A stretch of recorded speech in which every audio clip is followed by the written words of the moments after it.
Yeah, I saw you posted on Facebook and Goodreads. It's pretty badass, huh? Hold on. I'm guessing. I'm trying to hold it up. From hey, I got you. Yeah. Based on the title and the plot summary, I'm guessing the cover art is a bit deceptive. The title works with it, if that makes sense. It's a good juxtaposition. It's not necessarily deceptive. It's just that normally Holly's like covered in blood and body parts. Yeah. She just had a bath, so yeah. Had to get pretty for her photo shoot. Yeah, pretty much. I'm about 2/4 of the way into it, where she's starting to draw. That would be half, Jeremy. Huh? 2/4 would be half. It would be half, yes. So, and he's starting to draw attention from like these shadowy, characters who have an agenda, whether they be, government agents or criminals, or a little in between. But she was actually, it all begins with an encounter with these big dopey muscle heads who are like leak blue goo. They explode and cover her in this blue goo that's like erupting from their like steroid ridden veins, right? Yeah, they're kind of like Toxic Avengers, basically, but blue. And so she wakes up and it's kind of gotten into her pores, and then it's hardened and solidified. And the way you describe it is that her cheeks are a little more slender, like a Barbie doll almost, She just looks a little bit like if you saw a real person, but they had like a Photoshop filter on them, you go, oh, maybe they're sick. Maybe there's something wrong. Like not enough to really stop and go, ew, but like, something don't look right. Yeah. Yeah, the way you describe it though, that next morning when she seems to be, altered in appearance, what it reminded me of was this girl here in real life, and I'll show you. You may have heard of her or not, but have you seen her? Yeah. That's kind of what I picture when you describe her the next morning. A little bit, the kind of the reaction, I guess, the physical feeling you get when you look at her picture is like, oh, that's a person, but she looks just odd, just sort of sort of like a battle angel Alita. Yeah, maybe not quite so distorted, but her eyes are kind of a neon-y blue color now, which is interesting. And it's really striking. I mean, the goo. I don't quite know what it is yet, but I mean, it's pretty obvious it was probably made in some lab. I'm guessing maybe it had something to do with, like improving the performance of athletes or something. But like I said, I'm still kind of early. In Magic Girl stories, it's almost always aliens. Could be aliens.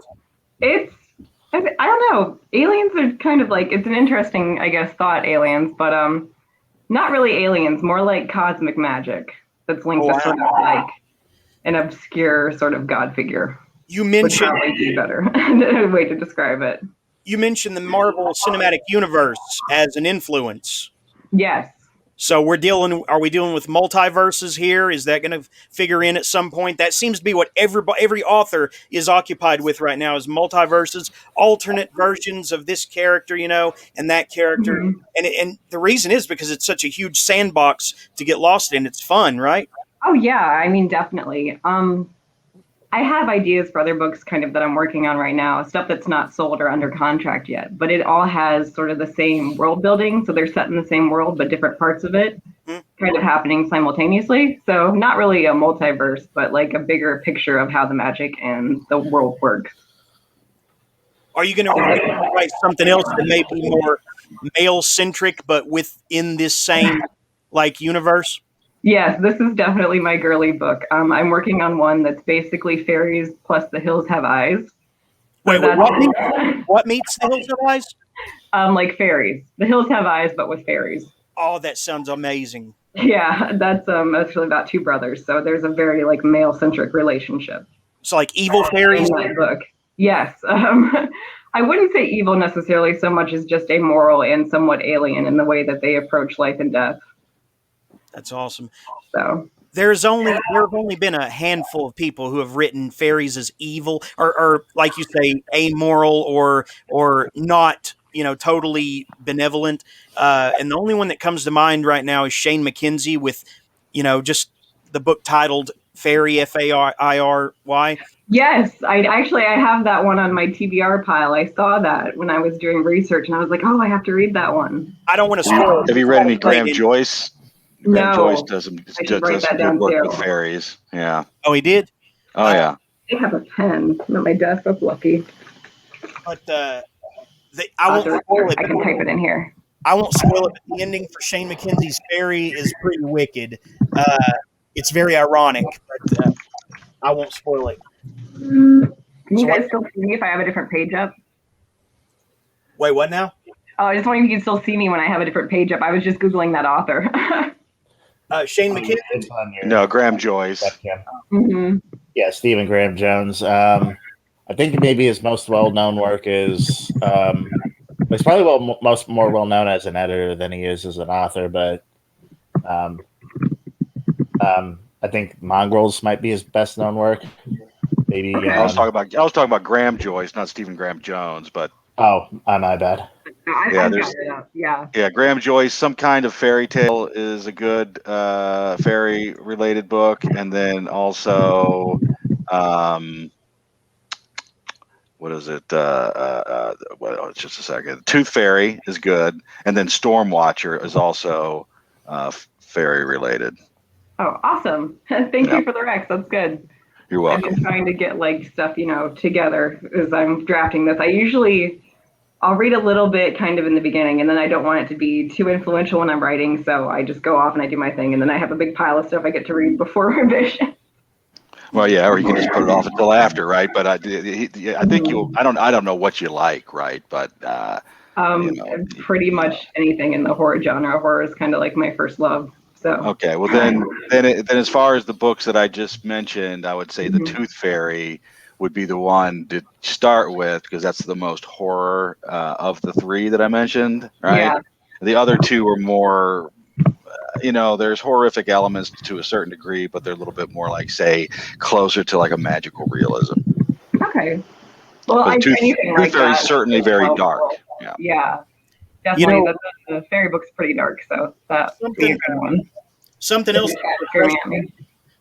refreshing about Magic Mutant Nightmare Girl is that for it to have that like grade of a cover to it, and it's not published by Eraserhead Press. That's so refreshing. Yeah. It's Midnight Tides Publishing, which I've never heard of, but it's pretty new. They formed this year because I knew a couple of the girls. Basically, we all had other publishers that went under or changed their distribution during COVID, and it was everyone getting together with books basically that were ready to go and starting our own thing, just because we were kind of homeless for a while in the regard to publishers.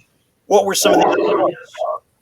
Oh gosh, there's a couple of Lyrics and Curses by Candace Robinson is really great. It's like an 80s inspired portal fantasy, basically. Paranormal romance. It's also YA, but that's a really fun one. Trying to think of what else just recently came out. Of course, like whenever anyone asks me important questions, I'm always drawing a blank.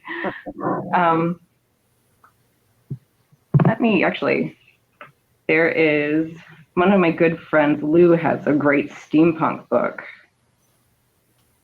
Yeah, we can pull up. Which is really awesome. Yeah, here I can. Right. A lot of it looks like it's fantasy. Some of it like there's fantasy, sci-fi. There's a couple more adult titles, but a lot of it is sort of new adult and young adult. Right. But The Girl in the Clockwork Tower by Lou Williams is a really great book too. Yeah, it looks like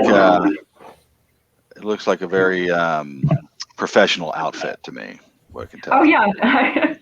Definitely. Like I said, it's kind of funny that we just had so many titles ready to go all at once and came together sort of as a collaborative effort of people whose publishers, because they were all smaller mid-sized presses, went under when basically COVID hit.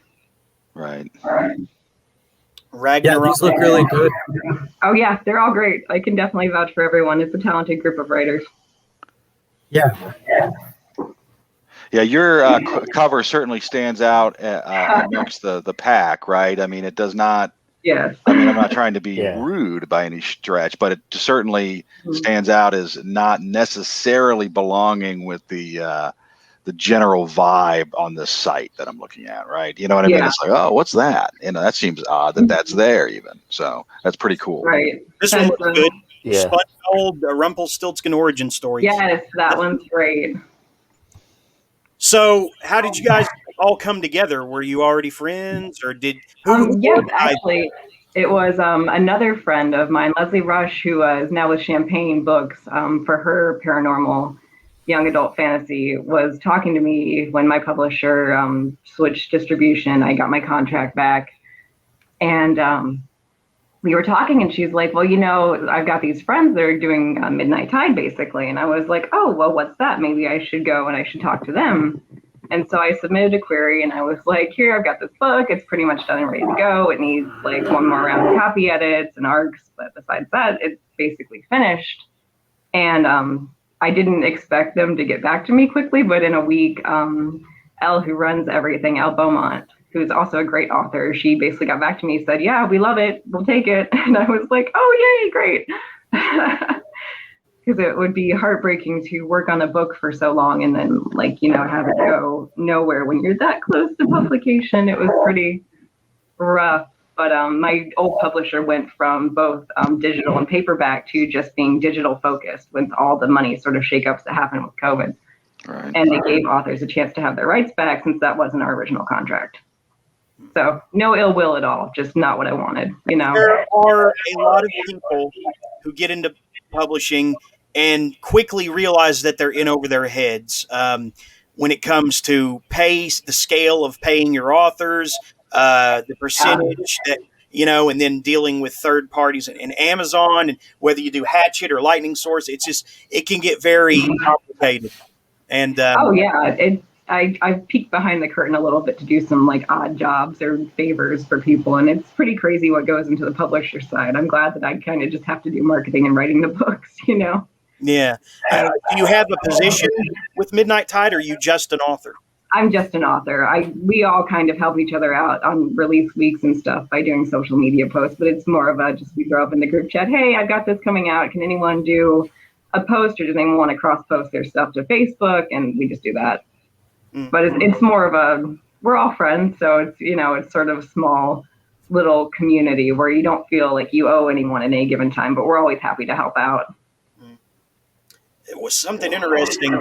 I've never heard of Umbrella Academy, but I do pick up on the a reference to it. It just seems like it would be a reference to it based on the fact that she uses a parasol to either decapitate or slice open her assailant's throat at the beginning during the attack of the she stabbed him kind of in the top part of the diaphragm and just a sort of stretched piece of skin, and that's enough to pop the whole bubble of the mutant, basically. So this, whatever it is, it turns him into basically human balloons, I guess.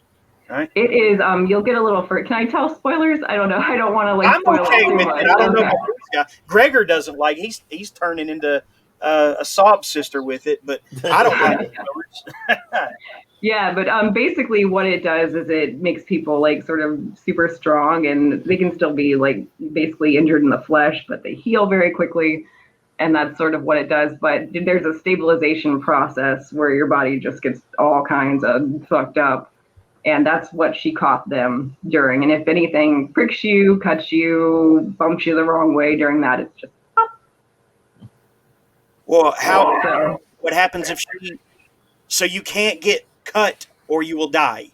No, just in like the first half hour to an hour of serum transmission. So that guy was unlucky. Okay. Yes, incredibly unlucky.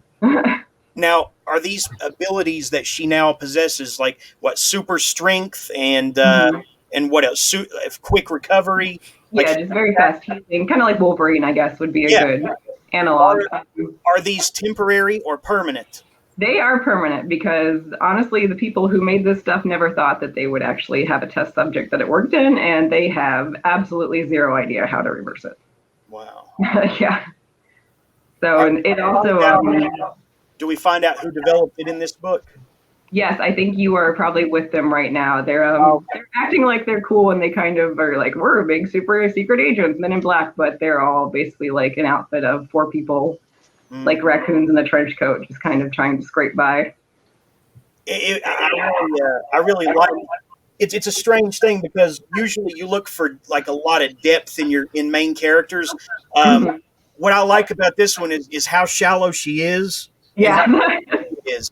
A lot of people hated that, so I'm glad that you like it, because like it was on purpose. I'm like, no, Holly's not a good person. She's not really all that likable.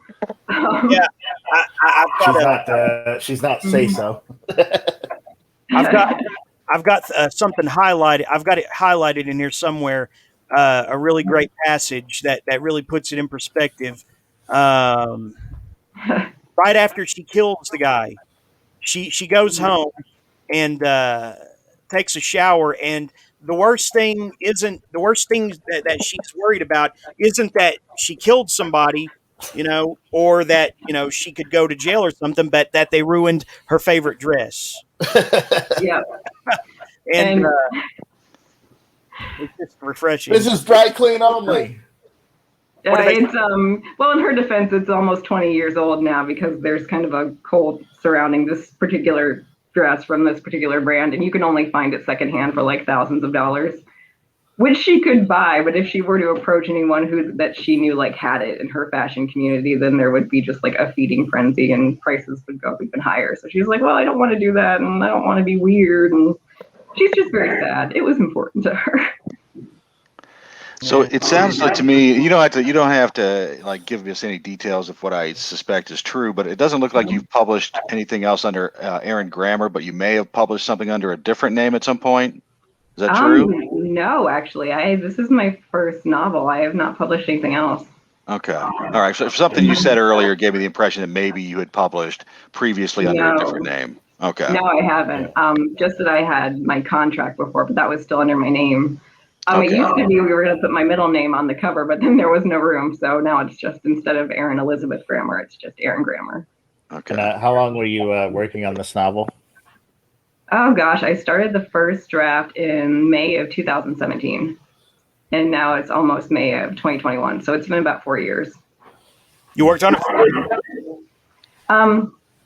Well, on and off with some other stuff, because it's book 1 of a trilogy. So I've got book 2 done and going to edits, and book 3 outlined. And it just kind of goes to show you, because I signed my original contract in, I think, October of 2018. And my book was going to come out, I think, the first part of winter of last year. And that's when the big shakeup happened. And then I was publisherless for about 8 months again, 8-9 months, until September of 2020. And just traditional publishing takes a long time. It's to get marketing plans ready, and to send different rounds of edits and copy edits. And, you're CC'd with your editor and your copy editor. And it's just sort of like a lot of it's hurry up and wait, like deadlines a month to turn around a developmental edit. And then you wait for 3 or 4 months and get the next one. Okay, I found it. Killing a man only bothered me a little. He struck first. He was a monster. I did what had to be done, but the most awful part of it all sank in as water from my shower had blasted my trembling hand. I'd ruined my favorite dress. I love it. She's like that the whole way through. She doesn't get better in this book. So you're gonna hire Jeremy for the audiobook? Yeah, actually, that was fantastic. It'll be funny to have him to have that voice being the voice of the teenage magic girl. Normally a cover like that, I would be like apprehensive about this, just because I'm not all that feminine, but because you put horror in the metadata or whatever, and it kind of makes it okay for me to own a book with like super neat, like loud pink cover. It makes it okay because of the horror, tag. Well, it gets showered in just mutant organs and blood in the first chapter, so I feel like it belongs there, because that's not everyone's cup of tea, but it's mine. So yeah, it's kind of what I meant earlier when I jokingly said deceptive. Is like you first look at it in the face, you think it might be some kind of like a Western version of a light novel, and then you see the font and the title, and you're like, oh, what is this? I'm glad that people have had that reaction, because I've heard from a couple of bookseller friends that it's been kind of the same in stores, which is exciting. Because I do want people to go, huh, and then at least pick it up and like read a couple pages and see if they're going to chuck it or keep it, you know? So I'm glad that it's working. Do you feel like it's had a good reception so far? You know what? It's been mixed. I feel like it's one of those things that people either really like or they really hate. And I think that's definitely just the kind of book that it is, definitely, because it's like, if it's not your thing, and if you don't like unlikable characters, and if you're not into people that just make really terrible decisions, then you definitely will not like this book. That's straight up my alley, so I'm sold. Yeah, that's good. I don't know.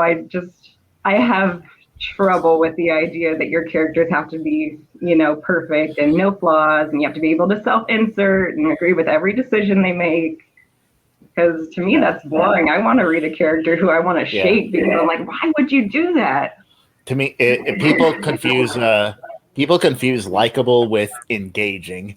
Like a character can be like the most unlikable asshole, but still be a very engaging presence to follow. For instance, The Big Lebowski. I mean, I love The Big Lebowski. When you get down to it, you know, but everybody, you know, still calls that movie a classic, you know. And there are examples in literature too, you know, like the loudmouth Mercutio, or Mercutio in Romeo and Juliet, the loudmouth like troublemaker, you know. Where he goes. Bateman is another good example. Yeah. So absolutely, yeah. Totally. Flawed characters are good because they can propel a story forward easier than someone who always makes the right decision and always wraps everything in a neat little bow. Right. And I don't know. My big thing is like empathy too. Like, you know, you could hate someone but still understand, especially if they're like as traumatized as Holly is, you know, why maybe she makes such bad decisions and why she's clinging so hard to her fairy tale world when things are literally falling apart all around her. Okay, are we going to do some kind of flashback with her later in this book, or what? You learn more about basically the death of her parents that happened before she moved to San Francisco with her best friend. This doesn't spoil anything because it happened in the past, but basically they were farm workers that got mulched by a combine. And so they died very, like, not pretty, not in a good way, very suddenly.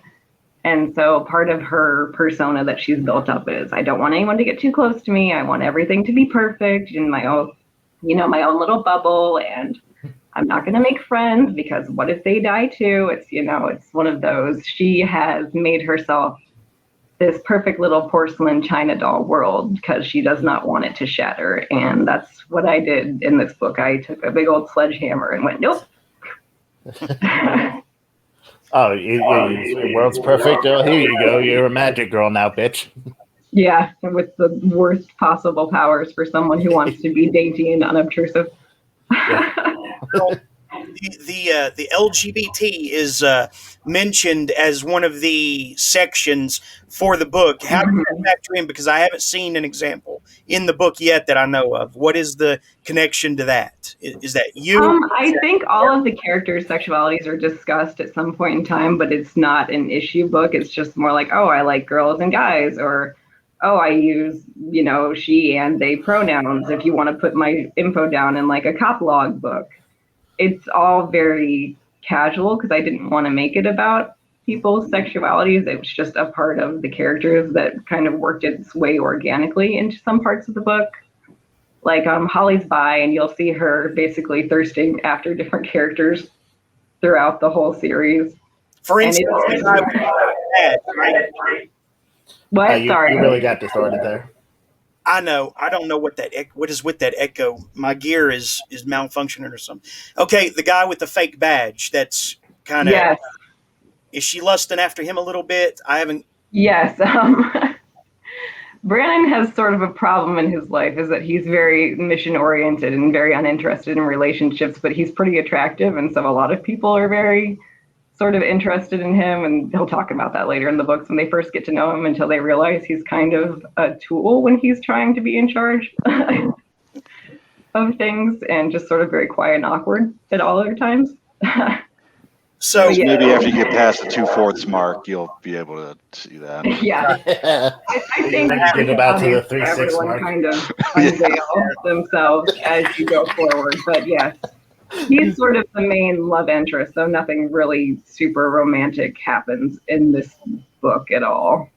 so she doesn't have a friend. No, she doesn't.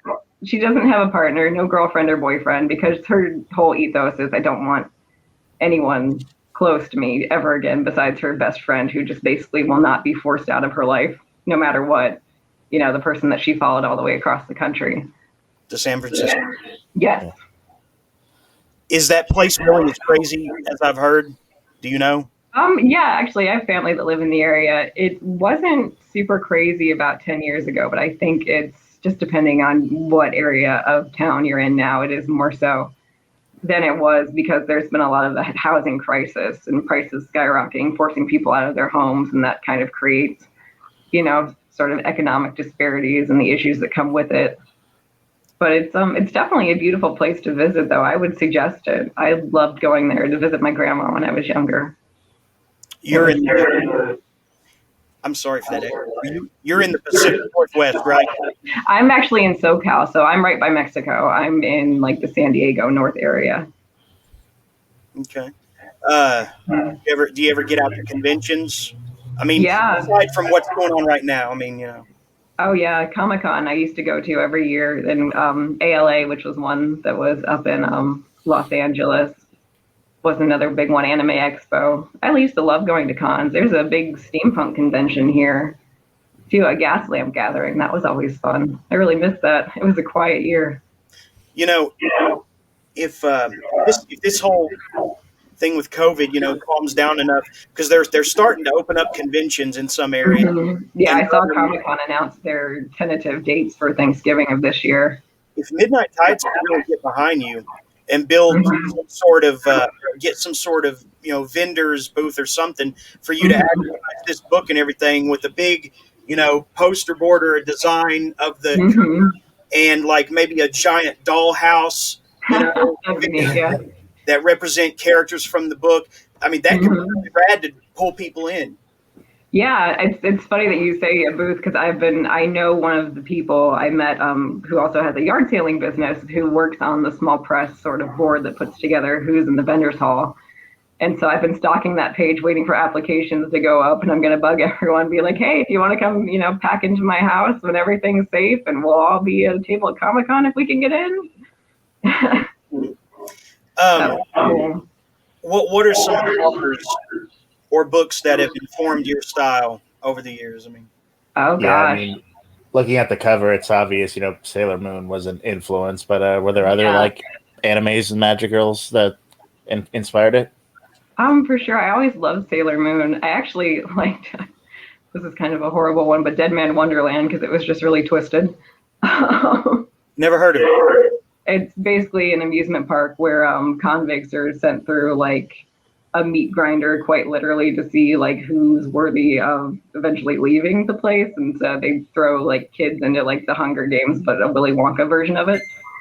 I don't know. It's pretty old now. Some of the most feverish ideas come from anime. It's amazing. Yeah, I think it's definitely an exciting medium to consume if you see something that catches your eye, you know, along with books and movies and TV. Because I definitely think there are different sort of ideas that are more prevalent in what's available across the world. And so that's an interesting sort of way to expand, I guess, what your own thought process is. But other authors that influence my style. I love Christopher Moore, I think, because he always has very irreverent sort of slice of life books. Towing Joe. That I always really enjoyed. I haven't read that one. I have like a whole shelf, but not that one. But Who else? I really like the White Trash Zombie series. Never heard of it. The author is escaping me now, but there's a ton of these books here. I'll look it up. I wish I was like just a little closer to my bookshelf so that I could see. Diana Roland is the author of those books. White Trash. Yeah, I've seen those books. I've not read them, but they all have real nice covers. Yeah, they do. They have beautiful covers, but those were really fun. That was another influence. I never actually read a lot of YA before I started writing YA, which I know is like the cardinal sin, and is probably why, I guess, for better or for worse, my book really stands out in that market. But now Rebecca Schaefer has a great novel called Not Even Bones about a girl who dissects monsters for a living, which is really great. That was another sort of influence. I read that one sort of in one of the early stages of drafting. And that book is great because it just pulls no punches. It is absolutely just visceral, and that you can feel sort of the, embalming table, and the way she describes it is really fantastic. Cool. But I'd say there's just been sort of like I kind of pick up on things as I go, and I don't have one sort of genre or thing that I like the most besides horror. Like I love Clive Barker, and The Evil Dead has like echoes in everything that I do. What was your? Those are both good. Both, so you obviously have good taste. Thank you. I'm sorry again for the echo shit, but what was your first anime? My first anime, oh gosh, I watched DBZ a lot as a kid. It was, and I still actually, I have a Dragon Ball tattoo. I have the 4-star ball. It was always very comforting to me. Like no matter how bad my day was at school, or if my friends were like, being dicks or something, I could go home and watch that, and I'd be like, yes, their day is much worse than mine. Did you play a lot of JRPGs growing up? I didn't actually. I never played a lot of video games. I didn't get into it, but I played a lot of Risk, and I played Magic with my friends because we were big nerds. Yeah, I just played some Risk last weekend. Oh, nice! I haven't played in years. So what is the name of that book with the monster vivisectionist or the dissectionist? Yeah, I'll go grab it. I'm actually looking at it. I'll take you 2 seconds. Not Even Bones. Yeah. It does sound fascinating, doesn't it? It's very good. I definitely. Oh, you got it. Okay. Does she dissect monsters for science or for justice? It is for black market parts, basically. Her mother sells them. Wow. Oh, that's great. Yeah. Mm-hmm. It's fantastic. And there is another one in the series as well. And I do not remember the second book's name off the top of my head. Because apparently Only Ashes Remain is the second one. Yeah. But yeah, highly recommend. Great read, really fast read. It's great. Somebody who's really successful in the underground publishing, particularly Bizarro, they once told me that you kind of have to stop reading books in order to be, to succeed full long term as a writer. And this person kind of knows what they're talking about, but I can't imagine not keeping up with, what's going on in fiction books, particularly with non-mainstream stuff like underground stuff like we're talking about. I can't picture a time when I wouldn't be like, a neck deep in that stuff. So I can't imagine I would listen to anybody that said that, right? I mean, yeah, I think it's important just to obviously cultivate your own ideas. And that's why I found out about Umbrella Academy after it, in the middle of revision, and I wanted to watch it so bad, but I was like, it's way too close to my book. I'm not going to touch it. I don't want to look at it. I'll do it later when things are set in stone. And now I love it.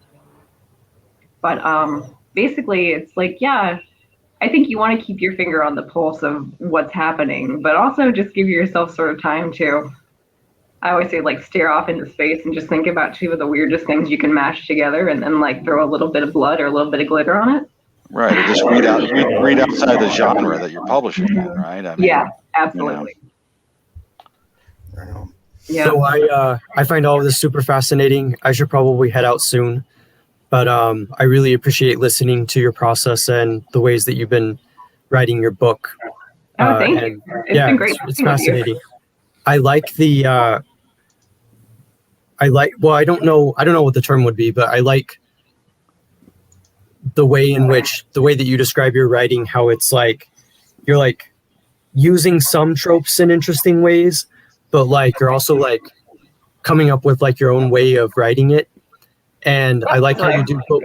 I like how you do both of those, because like a good example of what I mean is like the character is like a little bit offbeat in an unexpected way, but it's also familiar because of like how we think about some of these themes in writing, like I would say femininity or like, and it's just interesting how there's like a balance there between like thinking about what can be immediately visceral as well as what might be unexpected.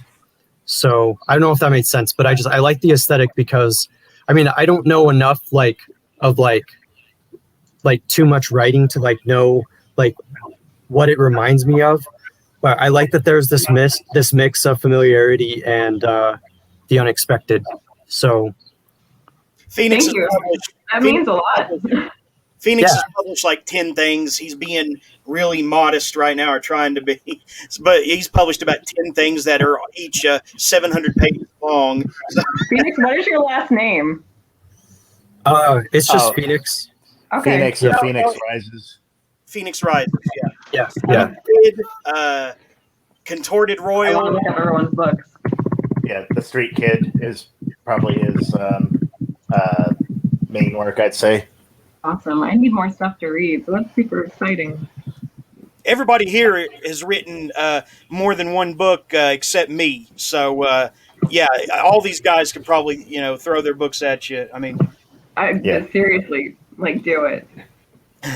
Even just you can always just send me all like your links too on my email is on my contact website. Oh, Cranky Toddler. I think she's okay. if you need to step away, that's fine. Yeah, she's probably okay. She had to go to the urgent care today because we were out at the strawberry patch this morning, and she got a giant piece of hay stuck in her foot. So She okay yeah. now?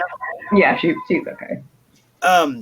What is the best way for people who hear this or people who are already fans of you to reach you? Is it Facebook, Twitter, Instagram, email? I'm really easy because it's all the same across all platforms. It's at eringrammar, just ERIN, and then grammar like English grammar on Instagram and Twitter. I'm always on Twitter pretty much because I feel like you have to be for YA. So you can always just drop me a message there, or my contact info is on eringrammar.com. It's a very writery name. Yeah, I always thought people would think it was fake. Like, no, it's on my license. Well, for a moment, I did think it was a pen name, actually. Yeah, no, Yeah, I like that's that. what I figured. Kind of funny. It kind of sounds like elevated, like exalted, in a cool way. Yeah, I was just like, I hope it's not too cheesy. I thought about a pen name for a long time because I was like, no one's gonna pick up a book with my real name on it. So this is going to be a trilogy, Magic Mutant Nightmare. Yeah. What can we expect from future novels? Will she learn to be more compassionate?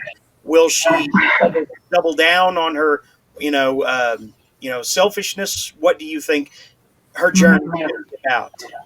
Well, I think she definitely does learn that you can't be an island of just one person. You have to eventually let other people pick up the slack in areas where you lack the ability to do things. But it's sort of a kicking and screaming the whole way process, because after you've been sort of, dragged through the mud by life, I think it's pretty hard to open up to new people again, especially in circumstances where you're pretty much the antithesis of what you would want to be. But there's some weird sort of fate soul magic that happens in book 2, and then book 3. It's like, I'd say the transition is like, it's science, but there's magic behind the science. No one knows how the science works. And then book 2, they figure it out that it's magic. And then book 3 is just bonkers. She'll probably be on Roy Planets on book 3, right? No, she pretty much stays the same in terms of powers, but other people gain powers too, and they meet more mutants kind of along the way of the journey, basically, to the soul tree that is the source of magic in the world. Yeah, the YA theme is really interesting here because it makes me think of like the process of maturation and like even if the character, at least in the first volume, isn't necessarily likable in the same way, or at least I think, likable that we would expect. It sounds like there's kind of an arc based off the way you were describing it. Oh yeah, I think if people don't like Holly in the first book, they probably won't like her in the third. But I think if people come to the book with sort of an open mind of watching someone grow and maybe not being completely an adult yet, because like she's going to be 19 at the end of the series, and I know I was not a perfect person at 19. I think it'd be crazy to expect someone to be, but she definitely does change. I mean, it is risky to have that arc, though, to start with a character that's not likable and have the world basically teach them lessons to the point where they mature and they become a likable and maybe even a heroic character. I mean, that's kind of a risky way to start out a series. Now, I'm not saying that that's what your goal is here, right, at all, but, you know, it can be. And also can be, you can be walking a tightrope by, you know, writing a character that's intentionally unlikable, kind of tongue-in-cheek, kind of, you know, knowingly, but not getting it across to readers that that's what you're doing, that's what your intent is, right? So that's also very tricky. So it sounds like that's kind of the problem. The second scenario I just laid out is kind of it's hard. the problem you're having, kind of, right? That folks don't quite get it, that it's you know that this character is like this, that you're doing it intentionally. Right. Yeah, I think in YA especially, there's sort of an escapism that comes with the expectation of a lot of it. So I think even though I've tried to be very clear in my marketing materials, like, Holly's a bit of an asshole. Right. You got to kind of expect that going in. But I think there's definitely an expectation of characters maybe being a bit more mature than their actual on-page ages and being a bit more morally upstanding. But I don't know. I hate books that are super preachy of like, yes, I'm the main character, I'm a paragon of goodness, and I'm supposed to teach the readers lessons, and I want people to make their own lessons. Yeah, it'd be like the old Sailor Moon cartoon and have the character direct the audience to give a moral lesson about, I don't know, traffic safety or something. At the end, I remember those little shorts. How did your book become young adult? Because like, I'm trying to think about it from the context of like, I guess just contemporary books in YA. And because it's interesting that you mix the anime influence, which I'll admit I haven't seen too much anime, the anime influence with like this feeling of like young adult characters. I'm wondering why you chose that approach. Obviously with anime it's because you like it, but I'm wondering what it was about young adult that drew your interest. Because I know that sometimes young adult might be like caricatured a little bit as being like maybe a little bit more flashy, but it sounds like with your ideas you're actually melting together a lot of different elements, like the horror, even the Marvel influence, which is not coming of age, or I mean young adult. So yeah, I think because I started writing really in earnest when I was a teenager, and that was always the time when I felt like I was reading. Like, I Love Dan Rice was another, like, when I was 14 or 15, because those books always had characters that were just awful people. And I never really gravitated towards YA then, because I felt like I read Twilight because my nieces were reading it, and I hated it. I got like 3/4 of the way through and I quit because I couldn't take it. But and that's okay. Twilight is beloved by many people, and that's totally fine. I would never rag on people for what they like to read. But see, I think True Blood is just as bad as Twilight, personally. Oh yeah, I like Stackhouse novel. Comforting. You like it? I wouldn't say I like it, but I like the aesthetic of it.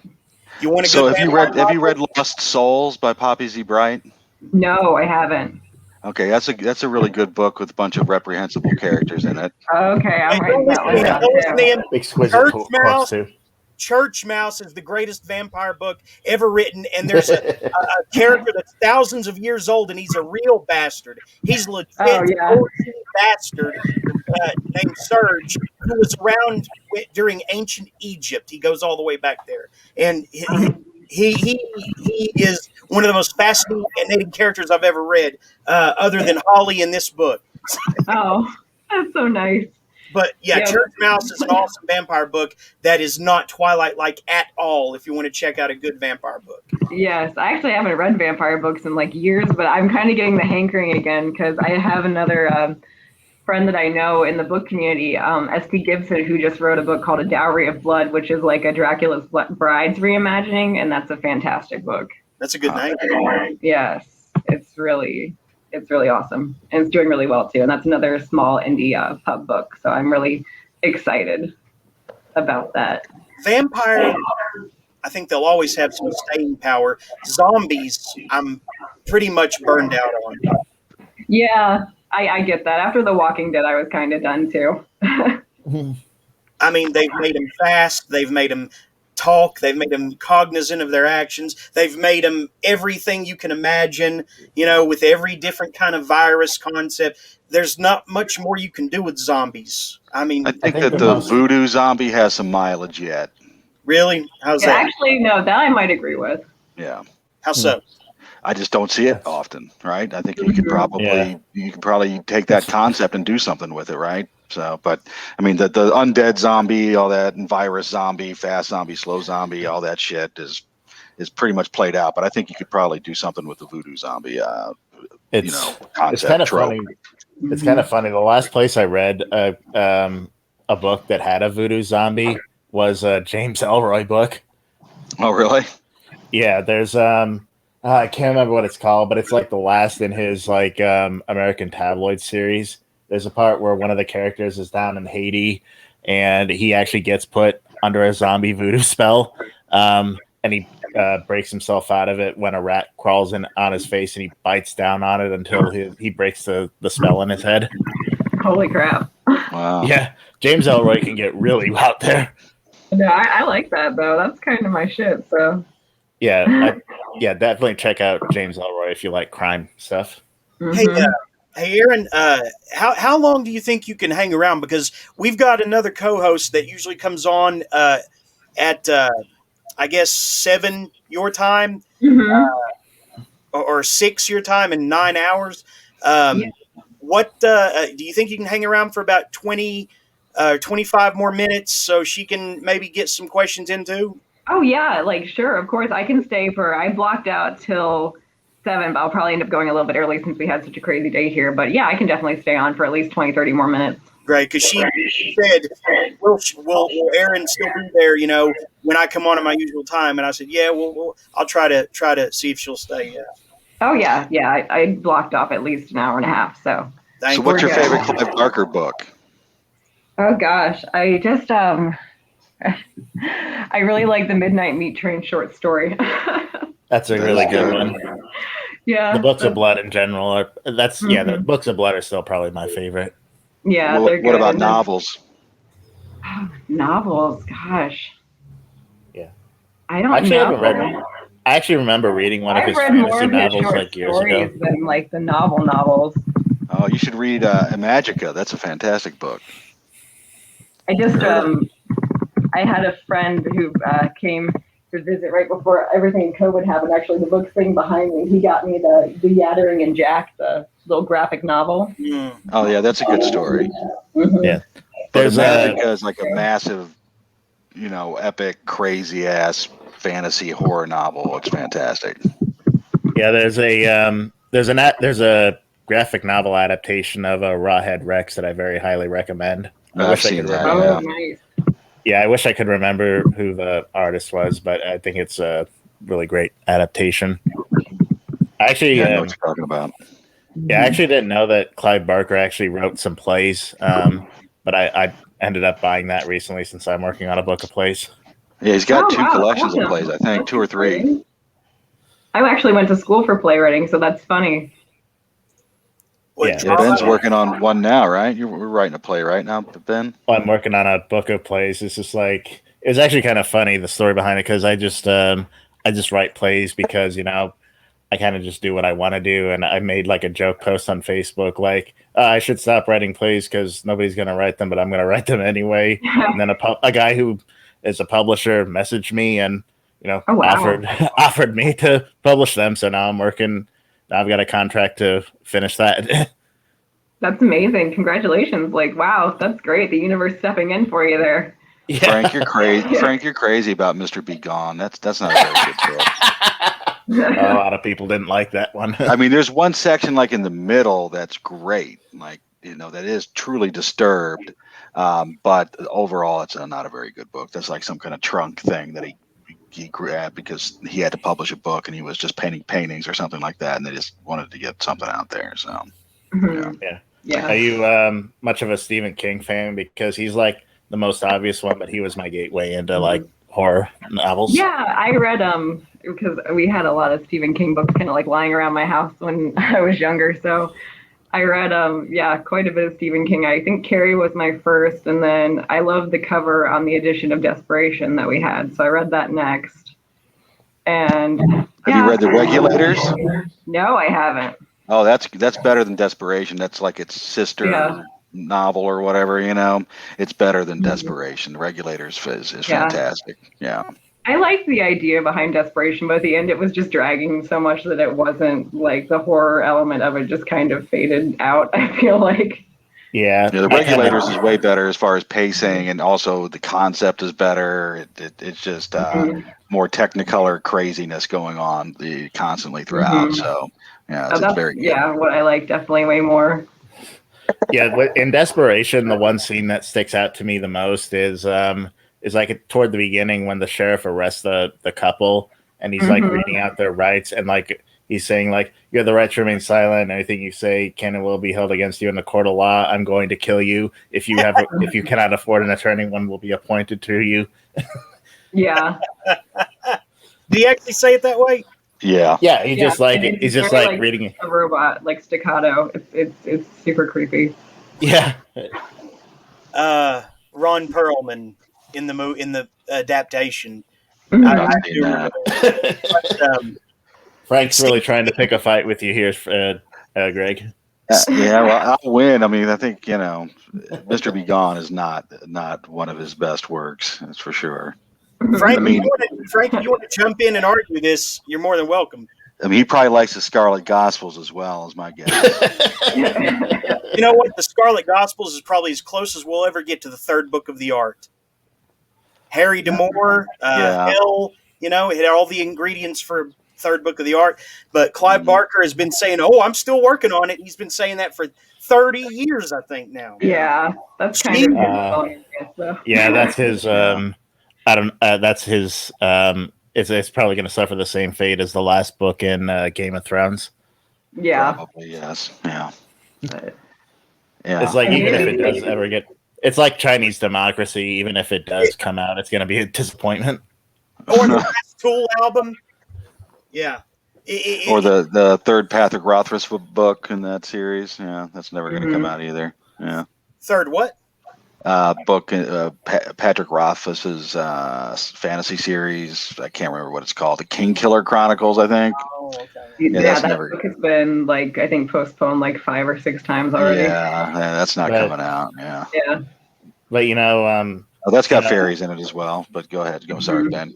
Well, which is worse? Actually, spending time and trying to perfect it, knowing that when you release it, it's probably going to be disappointing, or just doing what Stephen King did and just rushing through like he did with the Dark Tower series and ending up with a pretty disappointing ending.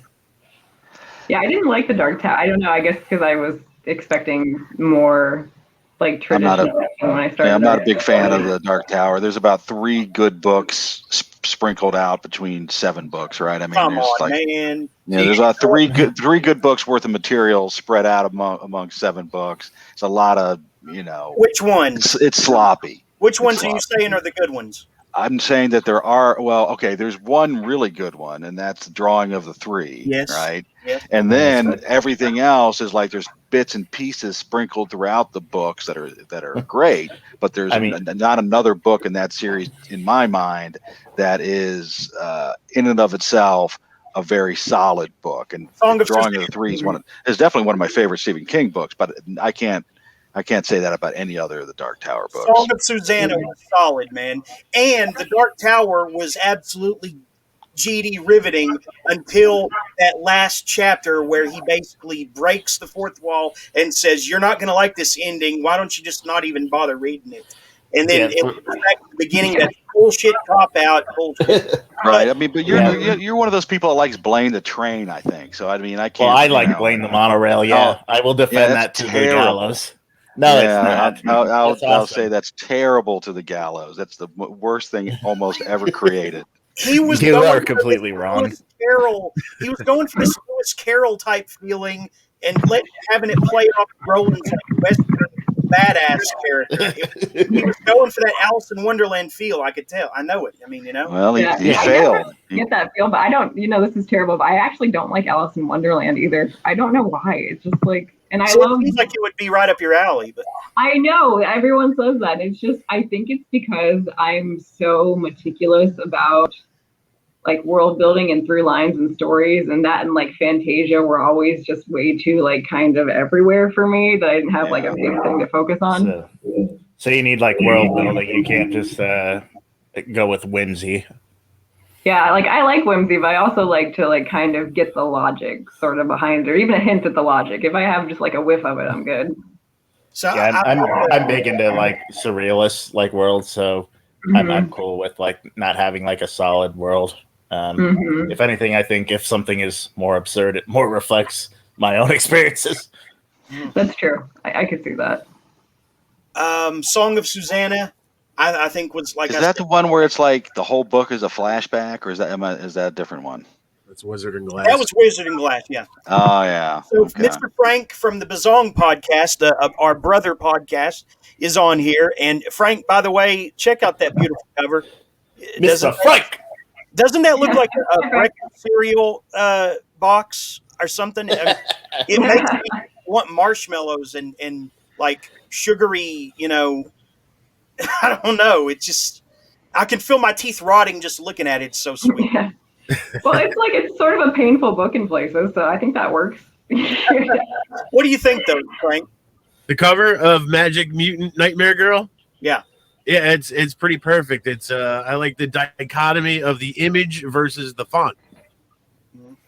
Yeah, that's what we were title going for itself. time, so it's good. Could almost be like a Gore Grind album cover or something. Yeah. Are you a metalhead, Erin? I'm not, but I have some friends that really are, so I'm sort of like, I guess, adjacent to that community. What do you like? Alternative, indie? Gosh, I don't know. I listen to a little bit of everything. I don't think I have like sort of one genre. I really like a gentleman called Historian himself who does it's almost like folk, like rock operas. I don't know, like super great. That's the one of the like I'm working on a paranormal book too, not the fairy one, but basically I've listened to his album on repeat while I've been drafting that. But it's he also does illustrations for like dinosaur history books. So this guy is really neat. Historian himself. He's super just a neat dude. Always was in mountains. Tales Yeah. from the Tomb. I'm gonna check this guy out. Yeah, this. What is this statue I'm looking at in one of his pictures here? It's He actually makes all of the like costumes and props for a lot of his videos. So he's made giant like model dinosaurs, and he has his own like pantheon of gods and stuff. I'm pretty sure that's a sculpture he made too. That's awesome. But Gather Bones is the second one with the deer is my favorite. Oh wow. This definitely looks very metal, but you say he does like more folkish music. It's really creepy folk. Like if dinosaurs became witches and made music, that's probably what I would say it's like. Oh, we'll have to check him out too because I really love like dark folk and country music. Mm-hmm. This guy's awesome. I think you just gave us a lead on our next possible guest, Erin. Thank you. Oh yeah! Oh my gosh, it'd be great. I will be watching that show for sure because he's going to get a byline if I ever publish that witch book. Because I have listened to Gather Bones. I am probably half of those views on YouTube. Frank, by the way, it wouldn't be all that bad to hear you on Frank's Bazong podcast as well. That's still going strong, right, Frank? Still going, still chugging along. I'm a few episodes behind. I apologize, but he's introduced me to a few authors that that somehow slipped by me, and so I always like to repay that favor. There's just so much good shit out there. Have you noticed, Erin, how much people don't take it for granted. There is a lot more freedom for artists and authors now than there ever were before because there are more audiences, right? Oh yeah, and if you find sort of that niche and you get, I always say it's not about, I think mass marketing that like Big Four, because now it's not Big Five, now it's Big Four because there was a huge merger. But they do like other mass marketing campaigns. But I also think that indie has always been just sort of a very viable route for authors. That if you're from a smaller press or mid-sized press or you're self-published and you find your little niche in the water, people will talk about your book. For sure. You just got to get it in the right hands, and I think that's it seems to be very viable, especially for like YA and a new adult. It seems to be, yeah, paranormal Regina romance. Watts. Oh yeah, that especially, yeah. Regina Watts is in the house. Regina was the one that wanted us to hold you over so she could talk to you. So Regina, have your way with her. Thanks so much for hanging out for me a little bit of extra time, dude. That's awesome. Yeah, of course. Thank you for having me on. This has been probably one of the most fun lives that I've done. That's good. That's good. Sometimes we can come on a little strong, so I'm glad to hear you're having a good time. Yeah, that's my wheelhouse. I get really nervous when it's sort of a more uptight sort of Q&A where I feel like I have to say the exact, right thing. So this has been great. Totally. Well, that's good. I'm so glad to hear it. Man, I'm really enjoying Magic Mutant Nightmare Girl so far. I think I only have about 100 pages left, if that. Oh, wow. Awesome. So you're flying through. Yeah, I've been really having a lot of fun with it. I really love it. It's really a great combination of, Western kind of adventure literature and thrillers too. And then this, obviously the magical girl trope. I assume you've already been asked all the fun questions, like what are your favorite magical girl anime and shit like that, right? Oh, yeah. Sailor Moon being still the fave. Yeah, man. I fucking love Sailor Moon. Also, I'm getting like minor Madoka vibes from it a little bit. Yeah. I definitely love it. Also, I wanted to ask you, do you collect ball-jointed dolls? I actually just had my dolls on the show last week, but I saw them mention it. But that's so cool. I actually collect Hello Kitties. You can see the board behind me, but they go all oh the my way god! I love them. Yeah, there's a bunch. Awesome. Muchos hola gatos. Have you actually been to a Hello Kitty store? I mean, I've been to one that. When I was a kid. A big one in LA that they haven't been open, I think, since the pandemic started. But also the first time I went to New York City, I lived in Connecticut for a while. We went to Times Square, and that was like my mission. I had to find the Hello Kitty store. Yeah, they're amazing. It's an amazing thing to be in there. I mean, I don't really care about Hello Kitty at all, to be frank, but it's still awesome. I mean, it's still it's an amazing. I don't know, what do you want to call it? Design feat, I guess. The Hello Kitty stores. It appeals to so many people.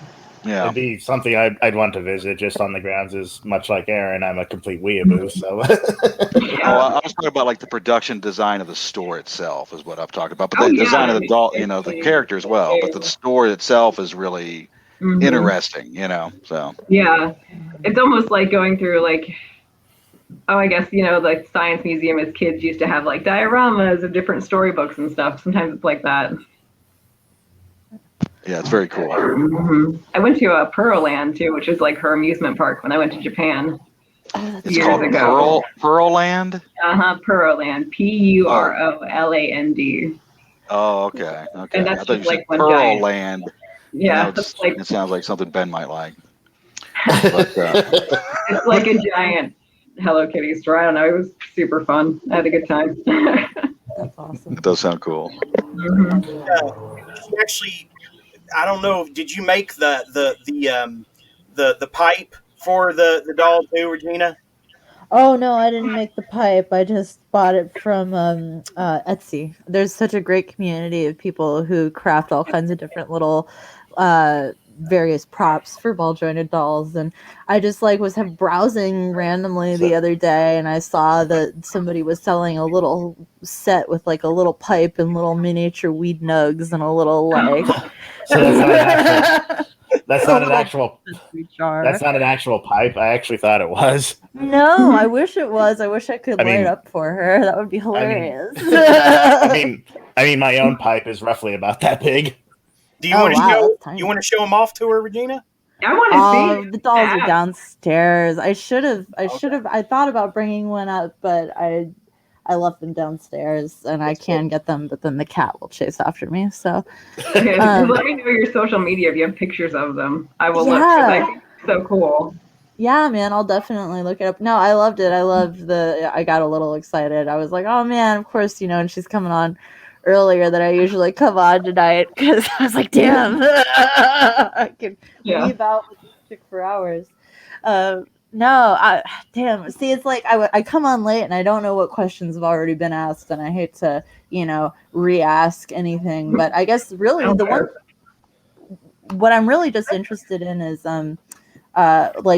did you encounter any like particular problems with kind of bringing the anime tropes into literature? Because I definitely querying was an absolute nightmare hellscape because you have to find recent comp titles in, like, especially when I queried the YA version, in YA specifically, and the closest book is Sarah Kuhn's Heroine Complex series, and that's sort of a new adult book, and that's also great.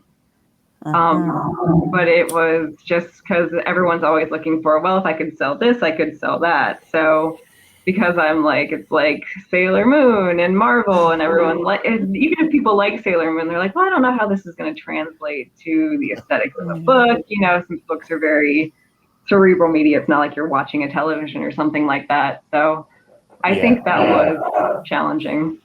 I mean, I have written my first book has a short story in it that's, I think, very heavily anime inspired, except it's inspired by things like Violence Jack and Mad Dog 34 and all those like weird ultra violent animes. I actually found it fairly easy to translate because it's fairly easy to write that as like a pulpy kind of fast paced style. Yes, definitely, I can see. Yeah, for sure. And I really, I feel like your fight scenes and your action sequences are really good. Like, do you find it hard to strike a balance between like extreme, goofy, almost cartoony violence and fast paced and like comprehensibility? Like, do you ever? Because I am always worried about my fight scenes. Fight scenes are like the bane of my existence. I'm glad that you like them because I hate writing them. Oh my gosh, it's like, where are someone's hands? Where are they punch? It's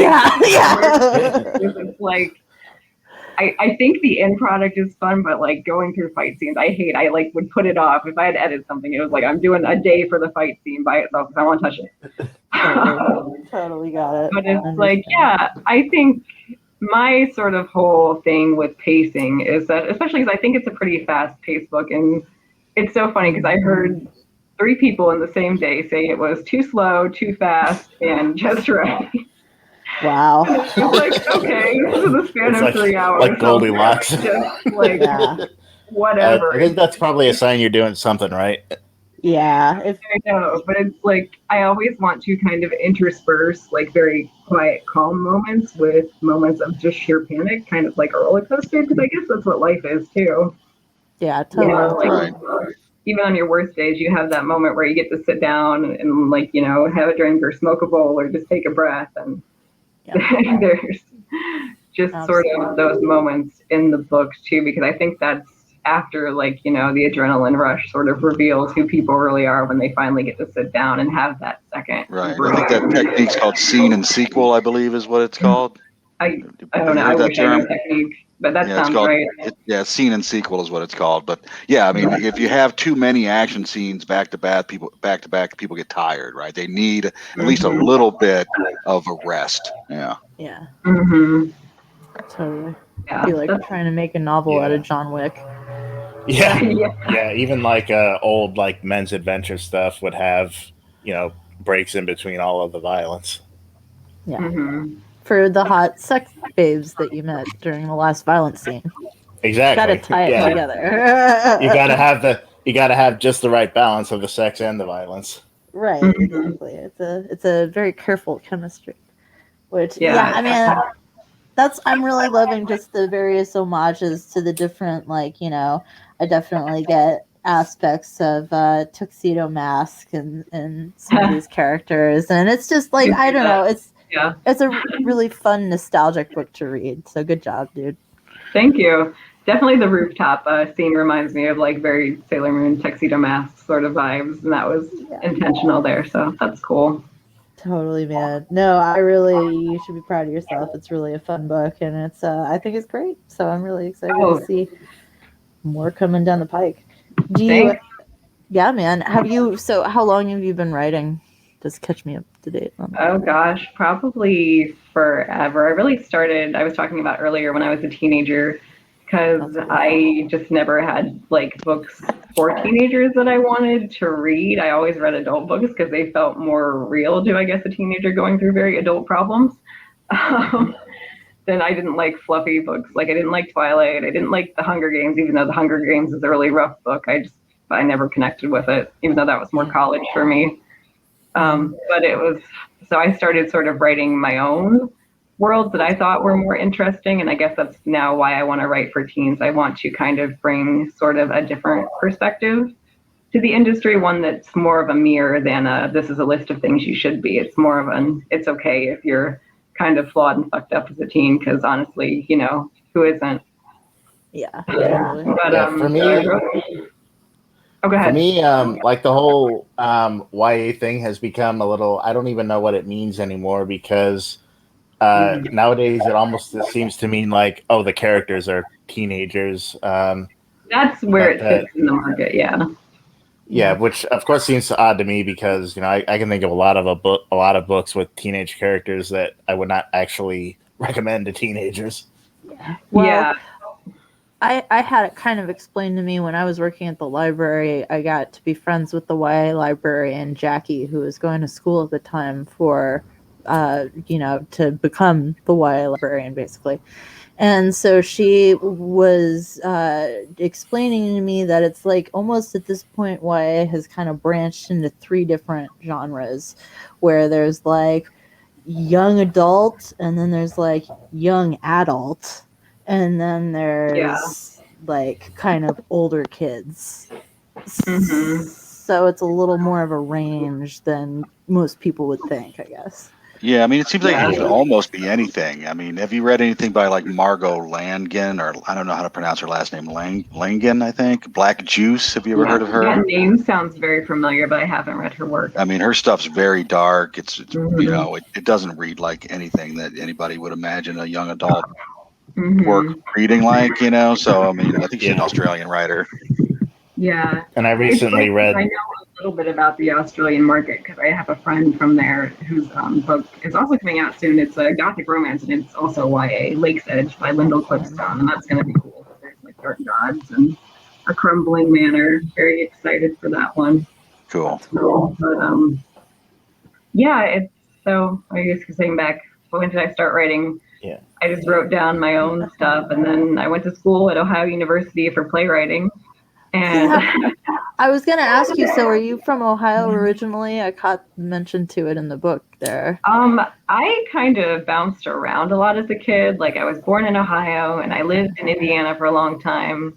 And then I lived in South Carolina, and I lived in Ohio for a little bit longer in high school. And then I went to college kind of on the West Virginia border. Yeah, I spent a lot of time there. I didn't go to college there, but I spent the weekends there with my wife. So yeah, but I spent a lot of time at Ohio University is a great area. Yeah. Oh, but yeah, it's beautiful. My dad still lives in like a little town that's about 20 minutes outside the city limits there. Yeah, I love that area. It's beautiful. And you get a nice workout walking up and down the hills. Oh, yeah. Yeah. There used to be signs up like, don't skateboard after a certain date, because one of the hills was like straight down. You'd see people do it anyway because it would like get covered in an invisible sheet of ice. Oh, yeah. Yeah. But so I went to school for playwriting. I took a couple of years off. I worked at a daycare for a while, and that was illuminating. I'm sure. Jesus. And then, then I started writing novels, and this is the one that I really started to pursue traditional publishing with, I guess, because it kind of just grabbed hold of me, and I wouldn't let it go, even if I probably should have a couple of times, but I'm glad that I didn't. Yeah, man. Clearly, that's awesome. Really. So this really wasn't your first novel that you wrote? Your prior ones, did you do you like abandon them, or did you like write them and realize, these aren't good, or anything like that? Yeah, had a couple like false starts where I'd start projects and then I would just peter out because I guess my heart like wasn't in it. But when I wrote the first draft of this book, I gave myself a goal to get it done in 3 months. So I wrote like 2,000 odd words every day, even if I was like sick or felt crappy or, had a long day, whatever. I made myself sit down and do it. So that helped. Even if I had to throw the words out later, eventually I just at least got that first draft done to play with. Right. Yeah, that's what you got to do. You got to push through to get that clay. Yeah. Did you outline it, or are you more of a pantser when you write your stories? Yeah, I'm more of a pantser. I had a vague idea. I knew the beginning, I knew the end, and I knew the magic system in like a middle point. And then I just went from thing to thing, thinking, okay, how can I make Holly's day worse today? Was kind of how I wrote the book. The way to do it, man. Mm-hmm. Just writes itself. It was funny because it kind of did, even if I got to the point where I was like, okay, I have no idea what's going to happen next. I have to wake up tomorrow and I have to think of something. It would hit me, around breakfast time. I go, okay, I'll do this later. Yeah. Yeah. A lot of times, like, that's what all you need is you need a somewhat interesting character and a good concept, and the story will practically write itself. Mm-hmm. Yeah, it felt that way with this book more than anything else I had ever started, for sure. That's cool. Yeah, it really shows. It's a really fun, natural plot, and it really, it feels very, on brand for both the Magical Girl series and kind of just a Western action series. Excellent. That's cool. That was funny you mentioned thrillers before, because I had a publisher take interest before my first publisher. Not the one who I'm with now, the one whose contract was reverted back to me eventually. But these first people wanted to buy the book, and I did an R&R for them. But then the editor-in-chief came in at the last second and wanted to make it a strictly thriller series with no magic. And I backed out of it because I was like, I don't know if that's the same vision. They were very nice people, but it was receiving that email was kind of an odd shock to the system. I was like, oh, that would be there. Like, I don't. Like, editors, like, they're there to make the books better, but when they do something like, hey, can this book that's called Magic Mutant, can you take out the magic? Yeah. It had a like, different... not just in the title, like all of it. What was it going to be? It was called No Frills originally, because I, can't draft things without meme titles, apparently. No Frills? Yeah. As in, no bells, whistles, that... Yeah, that was its original title, which I like. I've had kind of mixed feedback from people who knew the book before the title change. This is better. The publisher. Yeah, no, I think it is too. I think it fits. And I think it's definitely a better title. Yeah, I definitely like the newer one. It's more eye-catching, and, it really, seems to fit with the aesthetic you were going for. It's also very 90s. It's a very 90s title because a lot of people did that in the 90s, Micro Mice from Mars, Teenage Mutant Ninja Turtles, it's a very busy kind of... Huh? That's all the stuff that I love, so... It's a very busy title, and I love it. It's very interesting so far, though, and like I said, I don't even feel embarrassed for reading something so, over-the-top pink because of the horror tag, so I appreciate that. But she's got blood on the cover. It's coming out of her face, so it can't be that girly. It's, I'm really looking forward, though, to your let's say, adaptation or your reimagining of fairies, as that is indifferent to humanity. They're not helpers. They're not anything, but they're just into their own, world, and that's it. They don't care about humans, whether they live or die, right? So well, actually, the Fae in the fairy book, they feed off of human suffering, and they live in the hills in Death Valley. Yeah, considering you compared it to The Hills Have Eyes, and that's a very, very ugly and violent movie. Oh yeah, it's the two main characters are a witch whose sole purpose in life is to become the best fairy killer that ever lived, and then his brother, who is a fairy who became human because all he wants to do is make pools. Make what? He just wants to build pools. His whole, yep, Swimming pool. That's great. yep, that's all he wants to do. He sold out basically a giant section of his family to the band of roaming fairy hunters so he could become human. And I like that concept. Yeah, that's it'll be cool. Look for it in several years. Yeah, 2027. When's Yeah, book like- two of this coming out? Do you It know? will be next spring. I don't have a release date, but the title is Magic Mutant Nightmare Soldier. Like That's pretty awesome. Mm-hmm. Man, you've definitely got a style about you that is unique, and I like how you handle prose. You know, it's very, it's not like uniform like so many authors. You know, it flows well. So, Thanks. yeah. I think having a background in playwriting at least helps me write dialogue because I was always basically told in class, if you don't put it in the dialogue, people are going to forget it. Never put it in the stage directions because the director's going to throw it out anyway. So I learned to be sneaky with hiding details. So were you ever in like an acting troupe, or did you just write, Actually, I made props for a long time. I was going to double major in props, but my playwriting workload ended up being too much my senior year with just some personal issues going on too.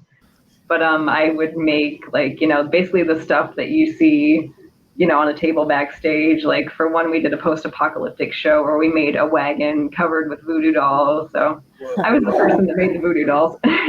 fun. Mm-hmm. It's still something that I love to do. So I built a giant latex arm for my husband for the horror convention up in LA a couple years ago. It's Monster Palooza, which if you ever get a chance to go is like heaven. It's That's the so best thing on earth. cool. Yeah, that's pretty awesome. Mm-hmm. did you write original plays, or did you like put your own spin on pre-existing plays like Fiddler on the Roof? Mm-hmm. I actually always wrote my own stuff. I knew people that did adaptations, and they did them really well because our program was sort of a joint BA, MFA, like the BA students and the MFA students worked together a whole bunch so that we were pretty much indistinguishable except for what got stamped on our degrees. And that was really great. It was awesome to learn from people who had already been through bachelor programs for different writing, or just even some people, I think one person we were in class with had an engineering degree. So that was a different sort of perspective. Can we see them out here anywhere? But no, actually, they're not published anywhere. They're in a notebook, probably sitting across from me on the bookshelf. But I might go back to them one day because I found an old hard drive like a couple weeks ago that had stuff that I'd forgotten about. And I was reading it and went, oh, this isn't bad. Okay, I can do this. You don't think that anybody uploaded the end result to YouTube at any point, or? No, because this was, gosh, Yes. I was in school from 2009 to 2013. Okay. Yeah, And it was just before people even thought to upload stuff. Like you were on the internet. Yeah. Sometimes you could still send tweets from your phone, like to a phone number. Not an Yeah. app. It was like you had to text the 98 something something. Well, I think we're going to move on to Mr. Frank and Gregor's desperation and regulars debate here. I wanted to see what we can squeeze out of that. But does anybody else have any questions or comments for Erin? I appreciate you hanging in there. So Oh yeah, of course. Thank you for having me. Yeah, thanks for Yeah. hanging out, man. It was Yeah, awesome. is there anything that you want to plug before you go? No, but I'm just saying, if you think the book sounds interesting, if you guys like glitter and gore and like basically the campy sort of aesthetics of magical girls, but also the movies that they play, the horror movies on like late night TV that you always stayed up as a kid watching so your parents didn't know, then you like my book. Yeah, man. Very cool. Cute rules the cosmos. Not Mhm. Not human. Not anymore. I love it. I love it. But this has been such a great show. I really, really appreciate you inviting me on, and I'm so glad I found that email. Mm-hmm. I know. I thought maybe you were just like, avoiding it because maybe an agent cautioned you against it or something. No, there's a folder that I have that just like all the Goodreads, any sort of like website that I'm not on a lot goes to, and so I go through it every now and then. I was like, oh, I missed this. Yeah. See, I found the new one. I may be the only person who makes most of their communications through Goodreads. It's awkward, I know, but I feel like I'm closer to the book the people, author's, though, right? Yeah, I mean, the author's actual work. Yeah. I feel like it eliminates all the politics that's inherent in social media, and it goes straight to the authors and their books. That's what I like about it. Yeah, I can totally see that. Like I just kind of went away from Goodreads for a while because it's like, I don't know, reviews are mostly for readers. Like I probably can't, you have editors and stuff, and I can only do so much. I can't have too much in my head at once, or I just go crazy. But Erin, thank you so much. yeah, thank you for having me. thank I you. would love to definitely tune into the shows in the future. I really appreciate it. I'm gonna go check on the baby, see how she's doing. Yeah. Thanks. Yeah, thanks a lot for coming on. This was a great conversation. You added some great vibes to the show, and good job on the book. It's fascinating right now. So thank you so much, and I really appreciate it. All right, you guys have a good night, and thank you again. Thank you. Good night. Night. Yep. Have a good night. Kick ass. And we talked to Brett Peterson earlier too, who is a drummer for Christoph Paul's band. Christoph runs Clash Books. I don't know if you've ever heard of Brett Peterson's work. He's fairly new. He's a first-time author like Erin, but he wrote a short story collection called The Parasite, from Proto-Space and Other Stories. And it's pretty fascinating in its own right. It's definitely a different vibe from what Erin brings in her work. But yeah, it's been a really cool show tonight, despite my technical difficulties.